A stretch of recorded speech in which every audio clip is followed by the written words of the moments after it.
আকাশবাণী খবর পড়ছি প্রবাল বন্দ্যোপাধ্যায়। এখনকার বিশেষ বিশেষ খবর। দক্ষিণ আফ্রিকাকে 52 রানে হারিয়ে ভারত প্রথমবার মহিলাদের একদিনের ক্রিকেটে বিশ্বকাপে চ্যাম্পিয়ন। রাষ্ট্রপতি ও প্রধানমন্ত্রী ভারতের এই ঐতিহাসিক জয়ে ক্রিকেট দলের সদস্যদের অভিনন্দন জানিয়েছেন। প্রধানমন্ত্রী আজ নতুন দিল্লির ভারত মণ্ডপমে emerging science and technology conclave ইএসটিআইসির উদ্বোধন করবেন। বিহারে আসন্ন বিধানসভা নির্বাচনের জন্য প্রথম পর্বের প্রচার জোর কদমে চলছে। মুখ্য নির্বাচন কমিশনার জ্ঞানেশ কুমার বলেছেন, বিহারের ভোটাররা যাতে অবাধে ভোট দিতে পারেন তা সুনিশ্চিত করতে হবে। ভারতীয় মহাকাশ গবেষণা সংস্থা ইসরো সফলভাবে দেশের সবচেয়ে ভারী যোগাযোগ উপগ্রহ CMS-03 উৎক্ষেপণ করেছে। প্রধানমন্ত্রী এই উৎক্ষেপণে ইসরোর বিজ্ঞানীদের শুভেচ্ছা জানিয়েছেন। রাজস্থানের ফালোরি জেলায় এক সড়ক দুর্ঘটনায় মৃতের সংখ্যা অন্তত 15। প্রধানমন্ত্রী ঘটনায় গভীর দুঃখ প্রকাশ করেছেন। নিহতদের পরিবার পিছু 2 লক্ষ টাকা আর্থিক সহায়তা ঘোষণা। আসছে বিস্তারিত খবরে। নভি মুম্বাইয়ের DY পাতিল স্টেডিয়ামে মহিলাদের একদিনের ক্রিকেট বিশ্বকাপের ফাইনালে গতরাতে ভারত দক্ষিণ আফ্রিকাকে 52 রানে হারিয়ে প্রথমবার চ্যাম্পিয়ন হয়েছে।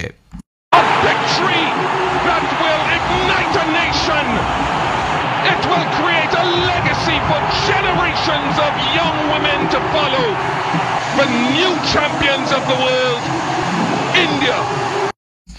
দক্ষিণ আফ্রিকা টসে জিতে ভারতকে প্রথমে ব্যাট করতে পাঠালে নির্ধারিত 50 ওভারে 7 উইকেটে 298 রান তোলে শেফালি বার্মা 87, দীপ্তি শর্মা 58, স্মৃতি মান্ধানা 45 রান করেন। জবাবে ব্যাট করতে নেমে দক্ষিণ আফ্রিকা 45 ওভার 3 বলে 246 রানে অল আউট হয়ে যায়। অধিনায়ক লরা উলভার্ট 101 রান করেন। ভারতের হয়ে দীপ্তি শর্মা 5টি উইকেট নিয়েছেন। একটি প্রতিবেদন। দীর্ঘ প্রতীক্ষার অবসান। ঘরের মাঠে বিশ্বকাপ জিতে ইতিহাসের পাতায় নাম তুলে নিল হরমনপ্রীতরা। আগে দুবার ফাইনালে পৌঁছেও কাপ আনা হয়নি দেশে, এবার স্বপ্নপূরণ। দীপ্তির 5 উইকেট, দীপ্তির মান্ধানা রিচার ঝোড়ো ইনিংস মহিলাদের প্রথম বিশ্বকাপ জয়ের স্মরণীয় অধ্যায় হয়ে থাকবে ভারতীয় ক্রিকেট ইতিহাসে। 1983 সালে কপিল দেবের নেতৃত্বে বিশ্বকাপ জয় চির উজ্জ্বল হয়ে রয়েছে। সেই একই ঘটনার স্মৃতি ফিরিয়ে আনলেন মহিলা ক্রিকেটাররা। প্রধানমন্ত্রী নরেন্দ্র মোদী 2047-এ বিকশিত ভারত গড়ে তুলতে নারী শক্তিকে এগিয়ে আসার আহ্বান জানাচ্ছেন। তার সেই আবেদনে সাড়া দিয়েই নিজেদের গৌরবময় উপস্থিতির কথা জানান দিল ভারতীয় মহিলা ক্রিকেট দল। সেই সঙ্গে এই জয় আগামী দিনে অন্য খেলায় শ্রেষ্ঠত্ব প্রমাণ করতে অনুপ্রাণিত করবে ভারতের মহিলা ক্রীড়াবিদদের। অধিনায়ক হরমনপ্রীত কৌর বলেছেন, জয়কে অভ্যাসে পরিণত করে ভবিষ্যতে আরও বেশি ট্রফি জিততে তারা বদ্ধপরিকর। অরিজিৎ দত্ত, আকাশবাণী সংবাদ, কলকাতা। ভারতীয় দলের অধিনায়ক হরমনপ্রীত কৌর এই ঐতিহাসিক মুহূর্তকে দলগত সংহতির জয় বলে বর্ণনা করেছেন।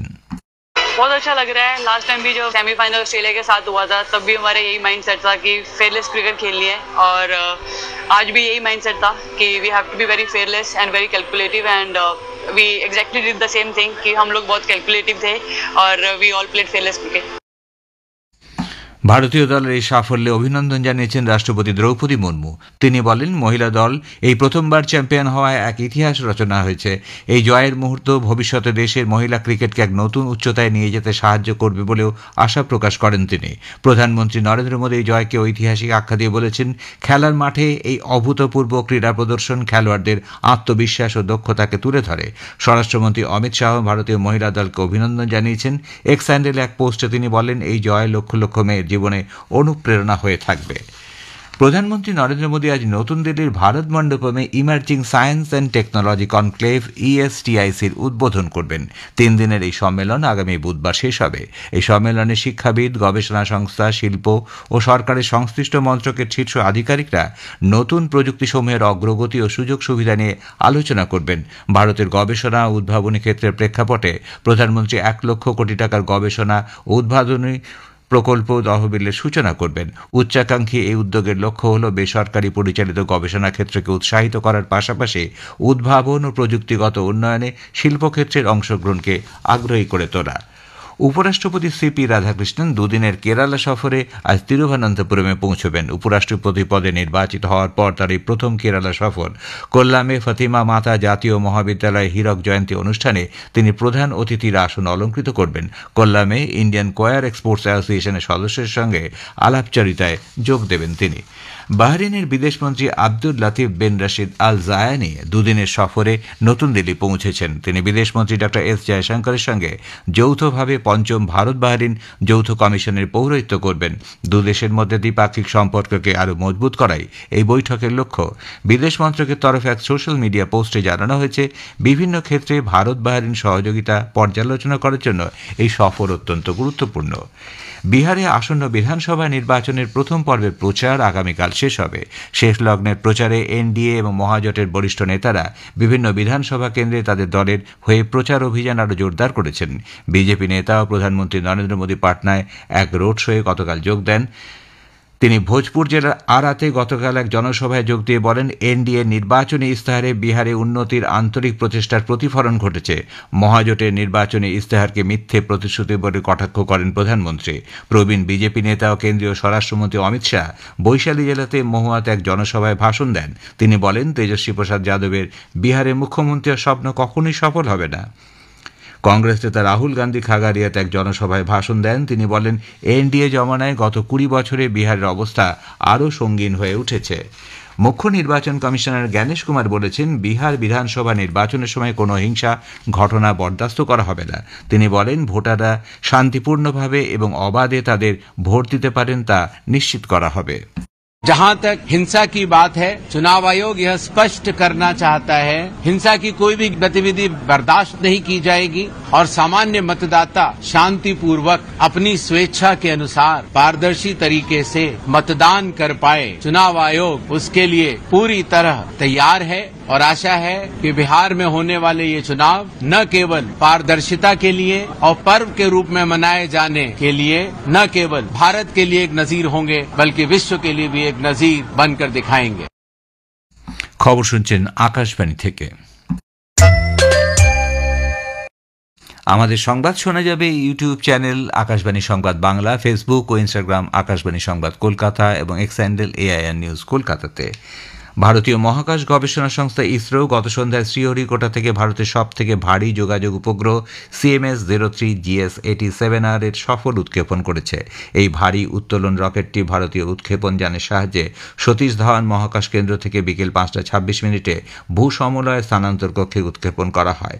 ওই অভিযানের লক্ষ্য নৌ যোগাযোগ জোরদার করা এবং প্রত্যন্ত অঞ্চলে ডিজিটাল সংযোগ বৃদ্ধি করা। প্রধানমন্ত্রী নরেন্দ্র মোদী সোশ্যাল মিডিয়ায় এক বার্তায় ইসরোর বিজ্ঞানীদের এই সফল উৎক্ষেপণের জন্য অভিনন্দন জানিয়েছেন। রাজস্থানের ফালোরি জেলায় মাথুরা থানা এলাকায় গতকাল এক সড়ক দুর্ঘটনায় অন্তত 15 জনের মৃত্যু হয়েছে। মৃতের সংখ্যা আরও বাড়তে পারে বলে আশঙ্কা করা হচ্ছে। তীর্থযাত্রীদের নিয়ে যাওয়ার সময় বাসটি রাস্তায় দাঁড়িয়ে থাকা একটি ট্রেলারের পেছনে ধাক্কা মারলে ঘটনাস্থলেই অনেকের মৃত্যু হয়। 3 থেকে 4 জন গুরুতর আহত বলে জানা গেছে। গুরুতর আহতদের যোধপুরের হাসপাতালে পাঠানো হয়েছে। মুখ্যমন্ত্রী ভজনলাল শর্মা এই দুর্ঘটনায় গভীর শোক প্রকাশ করেছেন এবং আহতদের যথাযথ চিকিৎসার ব্যবস্থা করার জন্য আধিকারিকদের নির্দেশ দিয়েছেন। প্রধানমন্ত্রী নরেন্দ্র মোদী নিহতদের শোকাহত পরিবারের প্রতি সমবেদনা জানিয়েছেন এবং দুর্ঘটনায় ক্ষতিগ্রস্তদের জন্য আর্থিক সাহায্যের ঘোষণা করেছেন।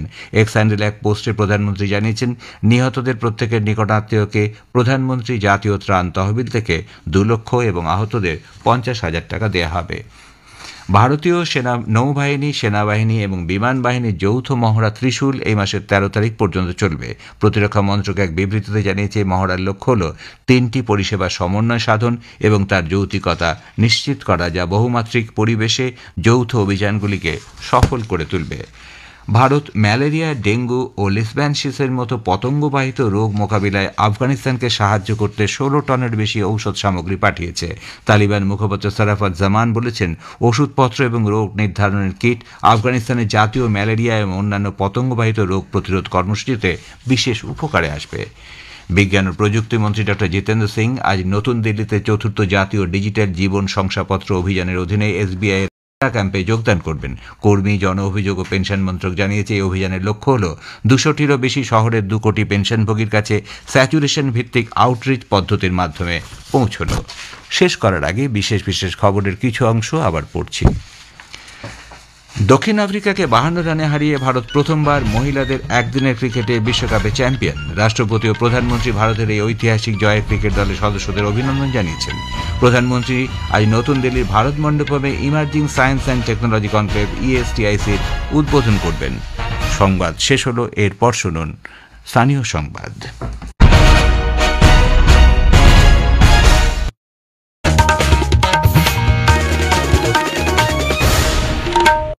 আকাশবাণী কলকাতা, স্থানীয় সংবাদ পড়ছি সুদীপ বসু। প্রথমে বিশেষ বিশেষ খবর। ভোটার তালিকার বিশেষ নিবিড় সংশোধনী এসআইআরের প্রস্তুতির প্রশিক্ষণ পর্ব আজ সোমবারের মধ্যে সম্পন্ন করতে জেলা নির্বাচনী আধিকারিকদের নির্দেশ দিয়েছে নির্বাচন কমিশন। উত্তর 24 পরগনার স্বরূপনগর থেকে গতকাল ফের 33 জন বাংলাদেশিকে আটক করেছে বিএসএফ। স্কুল সার্ভিস কমিশনের শিক্ষাকর্মী নিয়োগের জন্য আবেদন জানানোর প্রক্রিয়া শুরু হচ্ছে আজ, চলবে 23 ডিসেম্বর পর্যন্ত। বণিক সভা ভারত চেম্বার অব কমার্সের 125তম বর্ষপূর্তি অনুষ্ঠানের সূচনা উপলক্ষে আজ রাজ্যে আসছেন লোকসভার অধ্যক্ষ ওম বিড়লা। পুজোর ছুটির শেষে 1 মাসেরও বেশি সময় পর আজ ফের রাজ্য মন্ত্রিসভার বৈঠক বসছে। বেশ কয়েকটি দপ্তরে শূন্য পদের নিয়োগের ব্যাপারে সিদ্ধান্ত হতে পারে। দক্ষিণ আফ্রিকাকে হারিয়ে ভারত প্রথমবার মহিলা ক্রিকেট বিশ্বকাপে চ্যাম্পিয়ন হওয়ায় রাষ্ট্রপতি, প্রধানমন্ত্রী, মুখ্যমন্ত্রী ভারতীয় দলকে শুভেচ্ছা জানিয়েছেন। আসছি বিস্তারিত সংবাদে। ভোটার তালিকায় বিশেষ নিবিড় সংশোধনী কর্মসূচি বা এসআইআরের প্রস্তুতির প্রশিক্ষণ পর্ব আজ সোমবারের মধ্যে সম্পূর্ণ করতে হবে বলে জেলা নির্বাচনী আধিকারিকদের নির্দেশ দেওয়া হয়েছে। শনিবার থেকেই চূড়ান্ত প্রশিক্ষণ পর্ব শুরু হয়েছে। কলকাতার নজরুল মঞ্চ ছাড়াও কলেজ স্ট্রিটের ডিরোজিও হল, জেসব বিল্ডিং এবং অন্যান্য নির্দিষ্ট কেন্দ্রে চলে প্রশিক্ষণ। প্রশিক্ষণে বিএলওদের হাতে বিশেষ কিট, টুপি এবং এনুমারেশন ফর্ম পূরণের নমুনা দেওয়া হয়। বুথভিত্তিক ভোটারদের বাড়ি বাড়ি গিয়ে তথ্য সংগ্রহ, যাচাই ও ফর্ম পূরণের প্রক্রিয়া সম্পর্কে হাতে কলমে প্রশিক্ষণ দেওয়া হয়েছে। প্রশিক্ষণ ম্যানুয়াল অনুযায়ী 16 দফার নির্দেশিকা বিএলওদের হাতে তুলে দেওয়া হয়। অন্যদিকে এসআইআর প্রক্রিয়ায় রাজনৈতিক দলগুলির বুথ লেভেল এজেন্ট বিএলএদের প্রশিক্ষণ পর্ব শুরু করতেও কমিশন আলাদা নির্দেশিকা জারি করেছে। প্রতিটি বুথে বিএলও এবং বিএলএরা একযোগে কাজ করবেন। কোনো রাজনৈতিক দলের কথা না শুনে নির্বাচন কমিশনের নির্দেশিকা মতো বিএলওদের কাজ করা উচিত বলে বিরোধী দলনেতা শুভেন্দু অধিকারী মন্তব্য করেছেন। গতকাল সাংবাদিকদের কাছে তিনি বলেন, কোনো রাজনৈতিক দলের কর্মীর নাম বিএলও তালিকায় থেকে গেলে স্বেচ্ছায় তাদের সেই কাজ ছেড়ে দেওয়া উচিত। শুধু তৃণমূলের নয়, যদি অন্য দলেরও কোনো কার্যকর্তা, পঞ্চায়েত মেম্বার থাকে, তারও নিজে থেকে ছেড়ে দেওয়া উচিত। সেটা যদি বিজেপিরও 2-5 জন থেকে থাকে, এত নাম তো 80,500 প্রত্যেকের মুখস্থ নেই। আমি অনুরোধ করবো ছেড়ে দেওয়া উচিত। ইলেকশন কমিশনের গাইডলাইন, স্বচ্ছতা প্রত্যেকের মেনে চলা উচিত এবং বিএলওদেরও কোনো পলিটিক্যাল পার্টির কথা না শুনে ইলেকশন কমিশনের গাইডলাইন টোটো ফলো করা উচিত। একদম ইলেকশন কমিশনের লিখিত গাইডলাইন, তার বাইরে বিএলওরা দয়া করে যাবেন। বিহারে বহু বিএলও বিপদে পড়েছে, এফআইআর হয়েছে, অ্যারেস্ট হয়েছে। এদিকে বর্ধমান দক্ষিণ বিধানসভা এলাকায় বেশ কয়েকজন তৃণমূল কংগ্রেস কর্মীর নাম বিএলও তালিকায় রয়েছে বলে বিজেপি অভিযোগ করেছে। 20 জন বিএলওর একটি তালিকা তারা ইমেলে জেলা নির্বাচনী আধিকারিক তথা জেলা শাসক আয়েশা রানীকে পাঠিয়েছে। তার প্রতিলিপিও নির্বাচন কমিশনে পাঠানো হয়েছে। দলের বর্ধমান দুর্গাপুর সাংগঠনিক জেলা সভাপতি অভিজিৎ তা অভিযোগ করেছেন, স্থায়ী কর্মী থাকা সত্ত্বেও বেছে বেছে অস্থায়ী কর্মীদের বিএলওর দায়িত্ব দেওয়া হয়েছে। এদিকে বিশেষ নিবিড় সংশোধন বা এসআইআরের কাজে যুক্ত বিএলওদের নিরাপত্তা, তাদের বিএলও হিসেবে কাজের দিনগুলোকে অন ডিউটি হিসেবে গণ্য করা এবং নিয়ম বহির্ভূতভাবে যেসব বিএলওদের নিয়োগ করা হয়েছে তাদের অবিলম্বে বাতিল করার দাবি জানিয়েছে ভোটকর্মী ও বিএলও ঐক্য মঞ্চ। এ ব্যাপারে রাজ্যের মুখ্য নির্বাচনী আধিকারিক মনোজ কুমার আগরওয়ালকে চিঠি দেওয়া হয়েছে বলে সংগঠনের সাধারণ সম্পাদক স্বপন মণ্ডল জানিয়েছেন। স্কুলের নিয়মিত দায়িত্ব পালন করার পাশাপাশি এসআইআরের কাজ করা অসম্ভব বলে বিএলও হিসেবে নিযুক্ত শিক্ষকদের একাংশ যে দাবি তুলেছেন তাদের পাশে দাঁড়িয়েছেন শিক্ষামন্ত্রী ব্রাত্য বসু। শিক্ষামন্ত্রী স্পষ্ট জানিয়েছেন, বিএলওদের ডিউটি করে এসআইআরের কাজ করা সম্ভব নয়। সংশ্লিষ্ট দপ্তরকে জানিয়ে বিষয়টি দেখা উচিত। এসআইআর আবহে উত্তর 24 পরগনার স্বরূপনগর থেকে গতকাল ফের 33 জন বাংলাদেশিকে আটক করেছে সীমান্তরক্ষী বাহিনী বিএসএফ। পুলিশ গতকাল এদের বসিরহাট আদালতে তুললে বিচারক 14 দিনের জেল হেফাজতের নির্দেশ দেন। জানা গেছে, বিথারি সীমান্ত দিয়ে তারা বাংলাদেশে প্রবেশের চেষ্টার সময় টহলরত বিএসএফ জওয়ানরা তাদের আটক করে পুলিশের হাতে তুলে দেয়। গত সপ্তাহে দুদিনে স্বরূপনগরে 15টি শিশু সহ 56 জন বাংলাদেশিকে গ্রেপ্তার করা হয়েছে। এদিকে মালদার হবিবপুর থানার ভারত বাংলাদেশ সীমান্তবর্তী ইটাঘাটি এলাকায় অবৈধভাবে ভারতে প্রবেশের চেষ্টায় বিএসএফের হাতে এক বাংলাদেশি ধরা পড়েছে। ধৃত আব্দুল মান্নানকে হবিবপুর থানার পুলিশের হাতে তুলে দেওয়া হয়। শিলিগুড়ি ভারত নেপাল সীমান্তের পানি ট্যাঙ্কি থেকে এক বাংলাদেশিকে আটক করেছে এসএসবি। ধৃত বছর 26-এর হেমাল চন্দ্র রায় বাংলাদেশের দিনাজপুরের বাসিন্দা। তার কাছ থেকে উদ্ধার হয়েছে নকল ভারতীয় আধার কার্ড।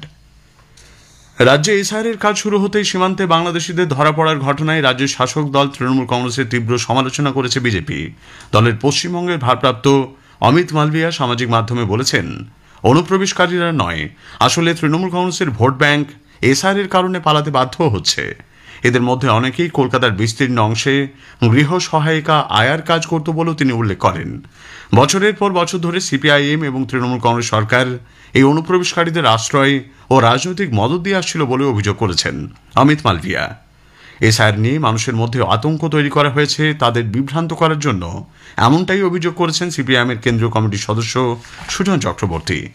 এনআরসি নিয়ে যেমন আতঙ্ক তৈরি করা হয়েছিল, তেমন করে এসআইআর নিয়ে একটা আতঙ্ক তৈরি করা হয়েছে। এটা কেন করলো? এই আতঙ্কটা তৈরি করেছে মানুষকে বিভ্রান্ত করে বিপর্যস্ত করার জন্য, এবং এর দায় অবশ্যই নির্বাচন কমিশনকে নিতে হবে। যারা মারা গেছেন তারা সবাই এসআইআর এর আতঙ্কে মারা গেলেন নাকি অন্য কোনো কারণে মারা গেলেন, যদি কারো তদন্ত করা থাকে তদন্ত করুক, কিন্তু আতঙ্ক যে ছড়িয়েছে এ নিয়ে তো কোনো সন্দেহ নেই। মানুষের আতঙ্কটা অস্বাভাবিক না, আতঙ্কটা যাতে না থাকে তার মতো করেই আমরা মানুষকে আশ্বস্ত করতে চাই, আপনার নাম বাদ দিতে দেব না। স্কুল সার্ভিস কমিশনের শিক্ষাকর্মী নিয়োগের জন্য আবেদন জানানোর প্রক্রিয়া শুরু হচ্ছে আজ থেকে। 23 ডিসেম্বর পর্যন্ত আবেদন করতে পারবেন প্রার্থীরা। গ্রুপ সিতে 2989টি এবং গ্রুপ ডিতে 5488টি শূন্যপদ রয়েছে। সাধারণ ওবিসি এবং অর্থনৈতিকভাবে পিছিয়ে পড়া শ্রেণীর প্রার্থীদের আবেদনের ফি 400 টাকা। তপশিলি জাতি, উপজাতি এবং বিশেষভাবে সক্ষম প্রার্থীদের দিতে হবে 150 টাকা। তবে চিহ্নিত অযোগ্যরা কোনোভাবেই আবেদন করতে পারবেন না। আজই অযোগ্যদের তালিকাও এসএসসি প্রকাশ করতে পারে বলে সূত্রের খবর। সুপ্রিম কোর্টের নির্দেশ মতো 2016 সালে এসএসসির মাধ্যমে নিয়োগপ্রাপ্ত 166 জন যোগ্য শিক্ষককে তাদের পুরনো চাকরিতে নিয়োগপত্র দেবে মধ্যশিক্ষা পর্ষদ। আগামী 6 নভেম্বর বেলা 12টা থেকে পর্ষদের অফিসেই নিয়োগপত্র তুলে দেওয়া হবে। স্থানীয় সংবাদ শুনছেন আকাশবাণী কলকাতা কেন্দ্র থেকে। আমাদের সংবাদ শোনা যাচ্ছে ইউটিউব চ্যানেল আকাশবাণী সংবাদ বাংলা, ফেসবুক, ইনস্টাগ্রাম আকাশবাণী সংবাদ কলকাতা এবং এক্স হ্যান্ডেল এআইআর নিউজ কলকাতাতে। লোকসভার অধ্যক্ষ ওম বিড়লা আজ একদিনের সফরে রাজ্যে আসছেন। কলকাতায় বণিক সভা ভারত চেম্বার অব কমার্সের 125তম বর্ষপূর্তি অনুষ্ঠানের সূচনা করবেন তিনি। এই অনুষ্ঠানের মূল ভাবনা বিকশিত ভারত। দুপুরে ওই অনুষ্ঠানে যোগ দেওয়ার পর রাজভবনে রাজ্যপাল সিভি আনন্দ বোসের সঙ্গেও তিনি সাক্ষাৎ করবেন। পুজোর ছুটি কাটিয়ে দীর্ঘ 1 মাসেরও বেশি সময় পর রাজ্য মন্ত্রিসভার বৈঠক আজ ফের বসতে চলেছে। মুখ্যমন্ত্রী মমতা ব্যানার্জি পৌরোহিত্যে বিকেলে নবান্নে প্রস্তাবিত এই বৈঠকে উপস্থিত থাকার জন্য মন্ত্রিসভার সব সদস্যদের নির্দেশ দেওয়া হয়েছে। বেশ কয়েকটি দপ্তরে শূন্যপদের নিয়োগ ছাড়াও বৈঠকে আরও কিছু গুরুত্বপূর্ণ সিদ্ধান্ত হতে পারে বলে মনে করা হচ্ছে। রাজ্যের প্রাক্তন মন্ত্রী তথা তৃণমূল কংগ্রেস বিধায়ক জ্যোতিপ্রিয় মল্লিকের সল্টলেকের বাড়িতে ঢুকে তাকে মারধরের অভিযোগ উঠেছে এক যুবকের বিরুদ্ধে। অভিষেক দাস নামে ওই ব্যক্তি উত্তর 24 পরগনার হাবড়ার বাসিন্দা। ওই ব্যক্তি মন্ত্রীর সঙ্গে দেখা করার অছিলায় জ্যোতিপ্রিয় মল্লিকের কাছে গিয়ে তার উপর চড়াও হন বলে জানা গেছে। নিরাপত্তা রক্ষীরা তাকে ধরে ফেলেন। হামলাকারী ব্যক্তি মানসিক ভারসাম্যহীন বলে পারিবারিক সূত্রে খবর। আসন্ন গঙ্গাসাগর মেলাকে সামনে রেখে ভাঙন কবলিত এলাকাগুলিতে যুদ্ধকালীন তৎপরতায় মেরামতিতে নেমেছে প্রশাসন। গতকাল সাগরের বিস্তীর্ণ অঞ্চল পরিদর্শন করেন রাজ্যের অতিরিক্ত মুখ্য সচিব মনীষ জৈন এবং সুন্দরবন উন্নয়ন মন্ত্রী বঙ্কিমচন্দ্র হাজরা। পূর্ব মধ্য বঙ্গোপসাগর এবং সংলগ্ন মায়ানমার উপকূলের উপর একটি নিম্নচাপ এলাকা তৈরি হয়েছে, যা আগামী 48 ঘন্টায় মায়ানমার বাংলাদেশ উপকূলের দিকে অগ্রসর হবে। সমুদ্র উত্তাল থাকার সম্ভাবনার প্রেক্ষিতে মৎস্যজীবীদের গভীর সমুদ্রে যেতে নিষেধ করা হয়েছে। দক্ষিণ আফ্রিকাকে 52 রানে হারিয়ে ভারত প্রথমবার মহিলাদের একদিনের ক্রিকেট বিশ্বকাপে চ্যাম্পিয়ন। নবী মুম্বাইয়ের ডিওয়াই পাটিল স্টেডিয়ামে গতকাল ফাইনাল ম্যাচে দক্ষিণ আফ্রিকার টসে জিতে ভারতকে প্রথমে ব্যাট করতে পাঠায়। নির্ধারিত 50 ওভারে ভারত 7 উইকেটে 298 রান তোলে। জবাবে ব্যাট করতে নেমে দক্ষিণ আফ্রিকা 45 ওভার 3 বলে 246 রানে সবকটি উইকেট হারায়। ভারতীয় দলের এই সাফল্যে অভিনন্দন জানিয়েছেন রাষ্ট্রপতি দ্রৌপদী মুর্মু। তিনি বলেন, মহিলা দলের প্রথমবার চ্যাম্পিয়ন হওয়া এক ইতিহাস রচনা করেছে। প্রধানমন্ত্রী নরেন্দ্র মোদী ফাইনালে ভারতীয় মহিলা দলের জয়কে ঐতিহাসিক আখ্যা দিয়ে বলেছেন, খেলার মাঠেই প্রদর্শন খেলোয়াড়দের আত্মবিশ্বাস ও দক্ষতাকেই তুলে ধরে। ভারতীয় মহিলা ক্রিকেট দলের বিশ্বকাপ জয়ে অভিনন্দন জানিয়েছেন রাজ্যের মুখ্যমন্ত্রী মমতা ব্যানার্জি। শেষ করার আগে স্থানীয় সংবাদের বিশেষ কিছু অংশ আরও একবার। ভোটার তালিকার বিশেষ নিবিড় সংশোধনী এসআইআর এর প্রস্তুতির প্রশিক্ষণ পর্ব আজ সোমবারের মধ্যে সম্পূর্ণ করতে জেলা নির্বাচনী আধিকারিকদের নির্দেশ দিয়েছে নির্বাচন কমিশন। উত্তর 24 পরগনার সরবনগর থেকে গতকাল ফের 33 জন বাংলাদেশিকে আটক করেছে বিএসএফ। স্কুল সার্ভিস কমিশনের শিক্ষাকর্মী নিয়োগের জন্য আবেদন জানানোর প্রক্রিয়া শুরু হচ্ছে আজ। স্থানীয় সংবাদ শেষ হচ্ছে।